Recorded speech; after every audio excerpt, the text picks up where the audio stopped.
Hey everyone, my name is Wedge. It's Monday again, and you know what that means. It's time for another tournament review. Today we'll be looking at the top 8 from the Star City Games Open in Cleveland, Ohio. Let's get started.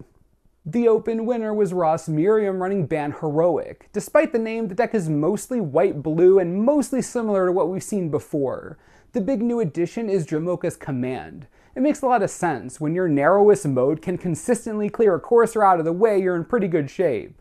Having two modes that target your own creatures, potentially triggering 2 heroic enablers with a single 2-mana spell is also nice.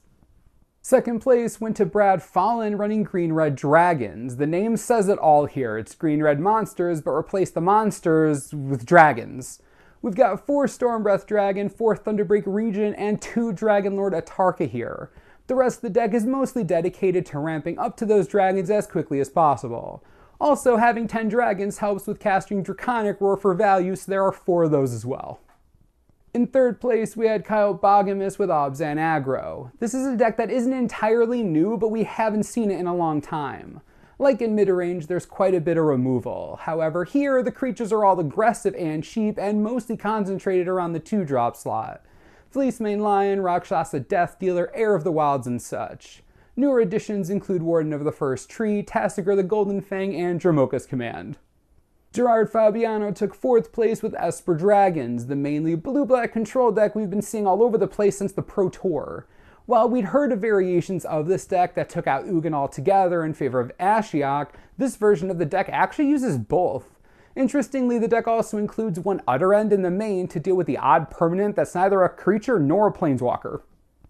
5th place went to Collins Mullen and his Bant mid-range deck. This is basically the same as the Ojutai Bant deck we saw last weekend in the Grand Prix. A mainly green ramp deck with Dragonlord Ojutai on the top of the curve. In fact, the main deck is card for card identical to last weekend's deck. Mullen just made some adjustments to the sideboard, dropping Arishin Cleric in favor of Hornet Nest. This makes sense considering the drop in mono red in favor of decks with bigger beasts. Alex Zarowski finished 6th with Jeskai Tokens. This is a bit different from the last Jeskai Tokens deck we saw in that it's almost entirely dedicated to spells. A playset of Seeker of the Way are the sole creature spells.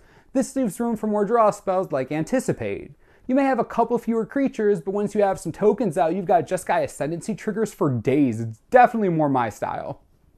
Next up is Kenta Hiroki in 7th with another Esper Dragons deck. Unlike Fabiano's 4th place deck, this sticks somewhat closer to the multitude of dragon control decks we saw last weekend.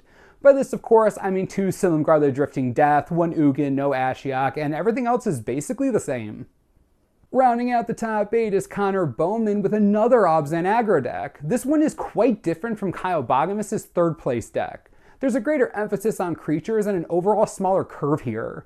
Grim Haru Specs and Herald of Torment are some offbeat creatures, but they both show up here in place of costlier threats like Tassiger and Windmate Rock. A look at the spells hints at a reason for this. Bowman is running a playset of Collected Company. 2 3-drops for 4 mana as an instant does seem like a good deal, doesn't it? Just so happens that Siege Rhino is the only creature in the deck that Collected Company doesn't hit. I've been waiting for this card to do something, just hype. And that's the top 8 from the SCG Open in Cleveland. It's certainly a relief to see a little more variety this time around after last weekend's controlled dog pile. Not really. In any case, next weekend we've got one standard Grand Prix in Canada, another in Brazil, and an SCG Open in Oregon. We'll be back here next week with some combination of top 8s from those events. As always, subscribe for the latest and most reliable Magic the Gathering information you could ever need. This is the Mana Source, I'm Wedge, thanks for watching, we'll see you next time.